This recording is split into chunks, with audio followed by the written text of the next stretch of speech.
What's up, dudes? Sometimes I did the rhythm out of the rhythm wasn't right there. Like it wasn't looping correctly. So you keep having to adjust, and then you in the middle of a line, and you realize I can't. It's hard to adjust in the middle of a run, to that little hiccup in the.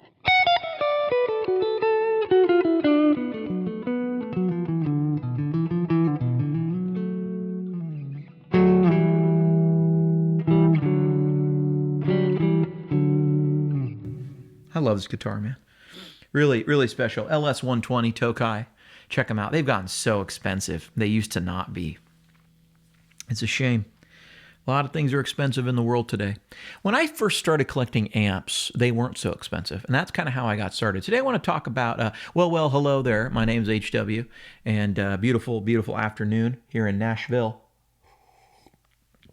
Man, today I want to talk about how I started collecting. Because I get people sometimes commenting on stuff they see on the channel. And, as I say this, there's a box right there. There's some new boxes here. So I constantly buy and sell stuff. I sell on Marketplace. There's a link down below to where I sell some really cool gear at Tone Junkie Vintage. It's an online shop. And I sell things through there. Great deals, honestly. I sell things often for under market, free shipping.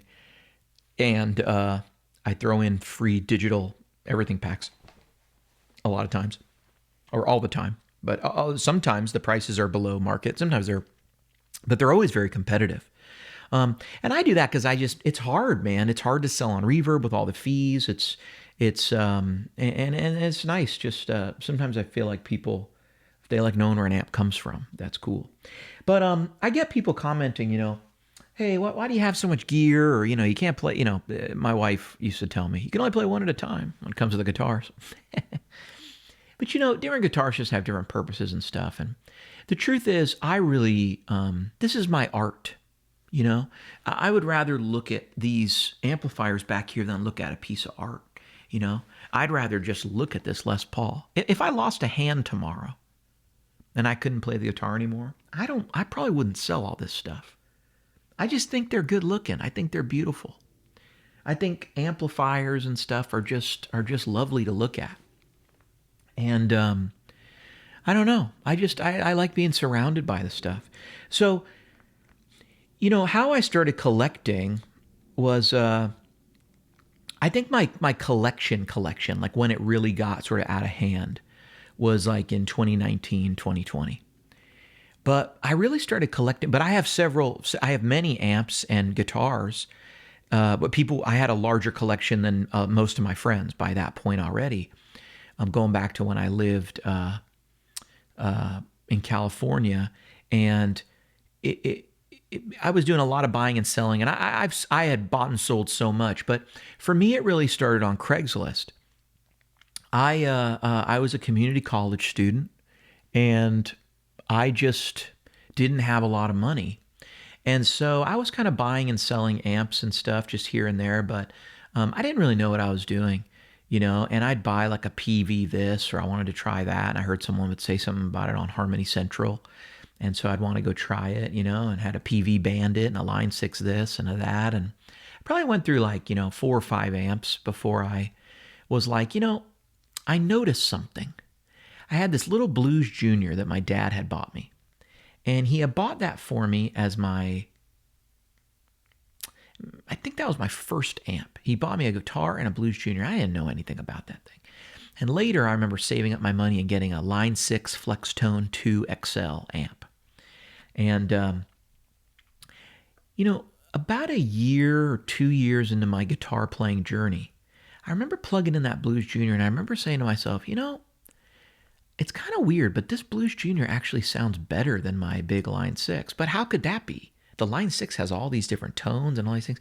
I didn't know anything about tubes. I didn't know anything about that. I was like a high schooler back then, and what you heard on Harmony Central, I didn't really go on the gear page yet. Well, boy, did that change me, right? Once I went on the gear page, I learned everything I had ever been doing was wrong, and I didn't know how to play at all, and I had terrible tone, and how dare I? And immediately I wanted a law degree. So I could play the blues. And but really what happened was I started going online and I started finding, pedals and stuff for pretty cheap. I wanted to find like, oh, what's a chorus, And I kind of knew from my Line 6 amp what a chorus was, but I'd buy it and I'd plug it in. And, I remember one time my guitar teacher, he's like, Johnny, really need your help. Do you want to buy a couple of my guitars? I was like, I don't know. Yeah, sure. Which ones? And there were these two Fenders. And he wanted to sell them for $500 each. These were 90s American-made deluxe or special edition guitars. They were both of them fabulous guitars. But he had bought a guitar that he couldn't afford and needed to come up with the money real quick. So he was trying to sell two guitars that he owned. So me and a buddy got together. We split them, and he still has that guitar, my buddy. Lives not far from here. Mine's long gone. My Telly was long gone. And that was like one of the first guitars that I sold on Craigslist. And I started buying stuff and selling it on Craigslist. And I remember my first vintage amp was an old 70, it was in a it must have been a 69 Bandmaster Reverb TFL 5005D with the big cap. And I went to a guy's house and he had all these old Fenders. And the first time I ever saw a big collection. All these old Fenders, like a room full of them. You couldn't even walk in the room. He just had them all lined up. You couldn't access most of them in the back. He just had them stored there. And I was selling the amp head, or he was selling the amp head, and he had recovered it in like the PV Tolex. So it wasn't like original condition, but it sounded good. And I said, well, what are you going to do with the cab?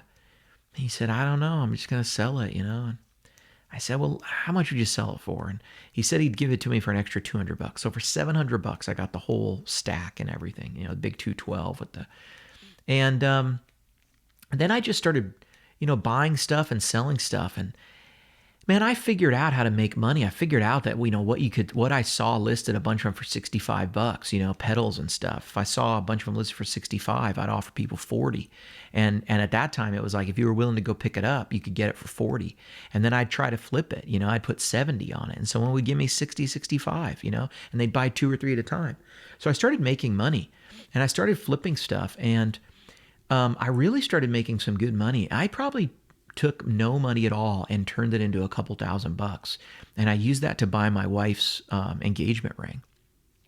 And I remember the amp that I had traded and had this crate vintage 50 and this, then I bought this box of microphones, and sold those. And one of those ended up being, I bought the box for like $150. I thought there was like $250 worth of microphones in it. I thought it was going to do great. There was this one random mic that was in there. I didn't really know what it was. The guy just kind of let me have the whole box with a bunch of cables and stuff.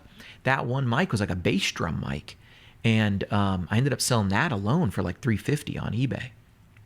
And so it's like that was a windfall. Just kept buying and selling this amp, that amp, this amp, that amp. And sometimes I'd answer listings that were just like twin reverb, and there'd be no picture. And it'd be like up in Petaluma. And so I'd drive all the way to Petaluma like a madman, in my old, man, at the time I had an 80s Mercedes. That rhymes. I never noticed that before. I had an 80s Mercedes. And it was this tiny little Mercedes. It was old, dude. We're talking, this is like '03. And this thing was, at the time, as old as I was, it might have been an 84, 85. It had seen better days. But I'd be driving this thing around, or I had a little, did I have a Corolla at the time? I can't remember. But, yeah, I remember I'd show up sometimes and there wasn't a picture. And I remember a couple times I showed up thinking it was like a silver-faced twin and thinking that's what it would be for the, $400 or $500 they were charging for it. And then I'd realize it was a evil twin, the red one, and I said, oh, this isn't quite what I thought, I thought this would be like an earlier one. That's kind of what I'm looking for. And I remember, man, you couldn't give away quad reverbs and quad reverbs and super sixes were hard to move, and super reverbs hard to move. And man, if I could go back, I would buy all those silver face Fenders. You just used to be able to get them for $300, $400, $500 all day long. And what a shame. They've gone up so much in value now, and a lot of them are great amps, even the ultra linear twins and stuff, just loud and mean and clean, and but that's kind of how I started doing it. And then At some point, I got a couple things that I didn't want to sell. But then what happened? I moved to Nashville, and this gear market was crazy. And I went through a period of time when I owned every Boss pedal that they had ever made, with the exception of like, I didn't have originals of the first three, but I had a slow gear. And I had one, I had the original Overdrive one, but I didn't have the Spectrum. So I had almost a complete collection. Got out of pedals, sold all that stuff, started getting more into amps. And I just started keeping stuff around. And then really something changed for me. When I moved to Nashville, I wasn't buying and selling much anymore. But I was trying stuff out. And, it's Nashville. And I hadn't gotten into any vintage guitars yet. I had played some old guitars, and none of them were very good. I didn't really know where to get good vintage guitars, or I just never really seen any in San Francisco. I saw people with vintage guitars, but I never got to play one that I thought was good. All of them were real rough, and there wasn't any bursts floating around that I could play. But I had my hands on a couple old Marshalls and some old Fenders, and never had an old Vox until I moved to Nashville. And that was where I got my hands on my first old Tweed, old Vox, and I started doing Kemper stuff and started buying and selling. And there was a couple amps that I was like, I'm just going to hang on to this. Like, I just want to hang on to this. And somewhere around the time when I bought the Purple Plexi, and the Purple Plexi was like the first expensive amp I ever bought, It was like they had this thing and it had a story behind it. Aspen Pittman had owned it. It had been in the studio during Appetite for Destruction. And I was like, I got to get this amp, man. And it was for sale for $18K, and that was a lot of money, but they shipped it in here, and I got that. And that was when and I had a couple of Fenders too, and I had been selling them. And then and then I started thinking, if they ever come out with more platforms, I should keep some of these older amps because I want to shoot them for the new platforms. I had this feeling Fender might not be the last platform out there. And so that was the moment when I just sort of stopped selling stuff. And when you stop selling stuff and you just keep buying stuff, you start putting a lot of money into gear.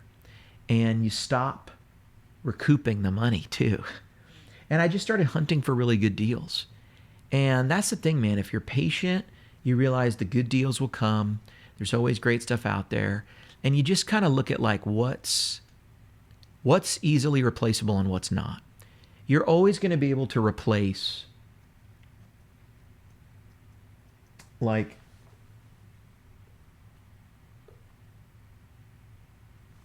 an old Marshall DSL. There's so many of them floating around. And I mean, everything's going up in value, but, or like right now, I'd say any of the Friedman stuff, I wouldn't be like, I never want to sell this amp unless I was using it all the time. Because there's so many out there, you're always going to be able to find them until you can't, right? But the vintage stuff, they're not making more of. And I started realizing vintage amps were probably a decent place to put your money because they're not making more of them. And so if I could buy, if I could get a train wreck for $4,500, that turned out to be a good idea because I get to enjoy it while I own it, but I don't lose money on that.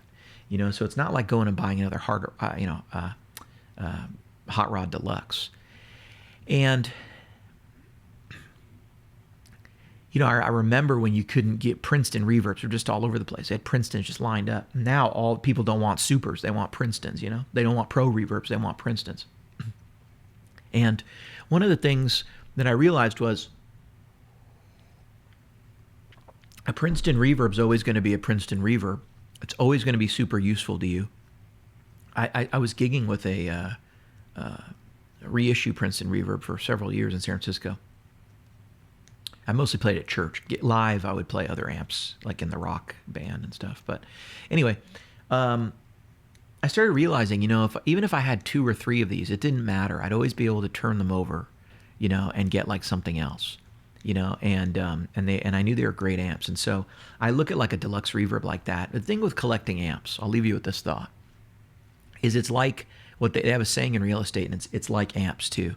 You don't make the money when you sell it. You make the money when you buy it. So make sure you get it at a good price. If you overpay, you're going to be sitting underwater on that thing for just longer, and you're going to make less money when you sell it. Think of it this way. You'll sell it for whatever the value is. It's already predetermined. Don't even worry about it. Who cares, right? It's like if I buy a deluxe reverb today, one day you'll sell it for $5,000.